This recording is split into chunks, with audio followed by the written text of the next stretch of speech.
Is this thing on? So if you've been following along, you've seen that I got my Yamaha running again. It's been a bunch of things to get this girl back up to that primo condition like she was when I got her off the showroom. So long story short, here she is today, all her glory. She needs a little love. She's got about 7 rides on her, although she was running perfect. She was running tits. She wasn't running perfect. So went ahead and ordered myself a billet clutch basket. This thing is beautiful. I tried to bend my brake lever back, but she's not so straight. Got the carb out again because this thing keeps popping a seal. It's like after like 1 or 2 rides, it starts sucking in air, and then my fuel mixture goes haywire, and then you just can't run like that. But I'm super excited. It just feels amazing just to get out on the trail and just feel it in your soul. These are fresh sealed in Celium. They from the factory, they seal them in Celium to keep them fresh, you know, for forever. So we're gonna open it up, listen. Yes, you smell that? Fresh parts. It's just this little Nicky. You know, the clutch pulls on it. This guy pushes on this guy, and they just get chafed up. Pretty much things wear out, you know. So what are you gonna do? So I don't know what else to say. So I'm just gonna get into a maintenance montage, and then we'll get into some food.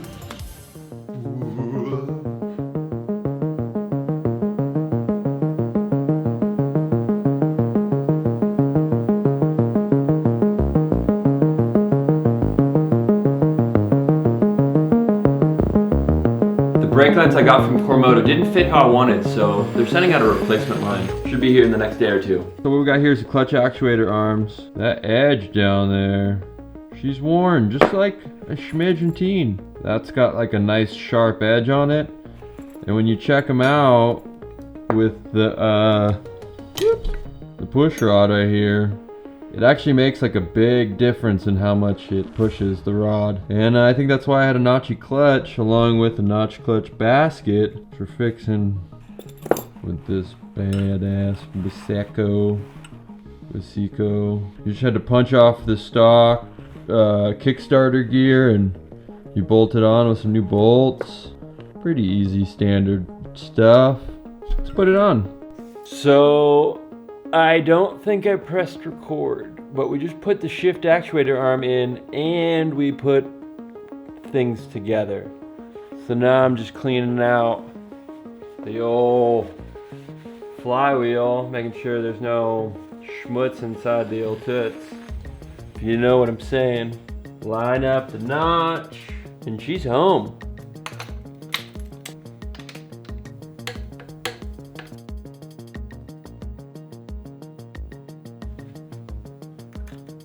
Oh my god. Move it up a little bit.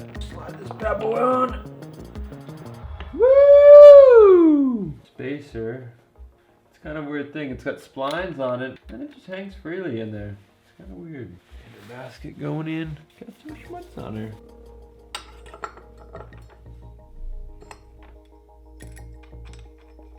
Let me pop over to the old instruction manual and see what the torque setting is.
only strap that came off, so that you put on.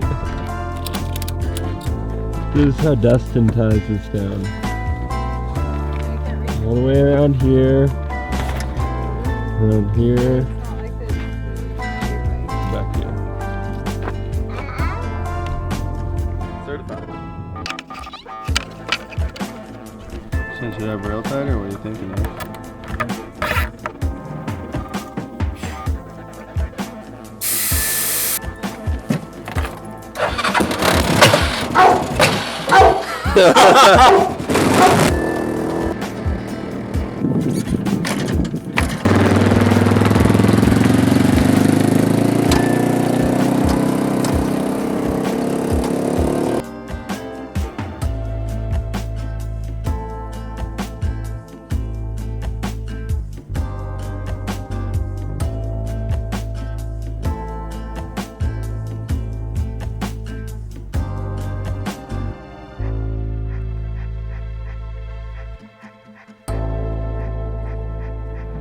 The Core Moto lines got here quick, but not quick enough for me to get them installed before Dustin got here for a weekend of motos.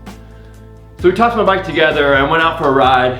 The new brake lines definitely improved the performance, but I still want a little more bite. So went down to Chaparral Motorsports and picked up myself some Galfer center double H pads. We're gonna see how they do. I really want to go with a big rotor kit, but I didn't want to go like, oh, big rotor, you know. I wanted to, you know.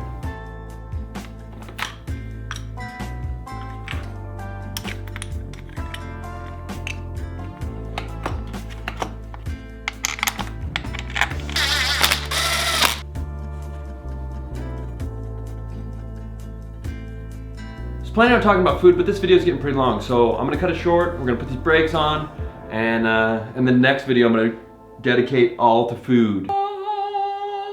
Thanks for watching. Click subscribe, share, and see you next time.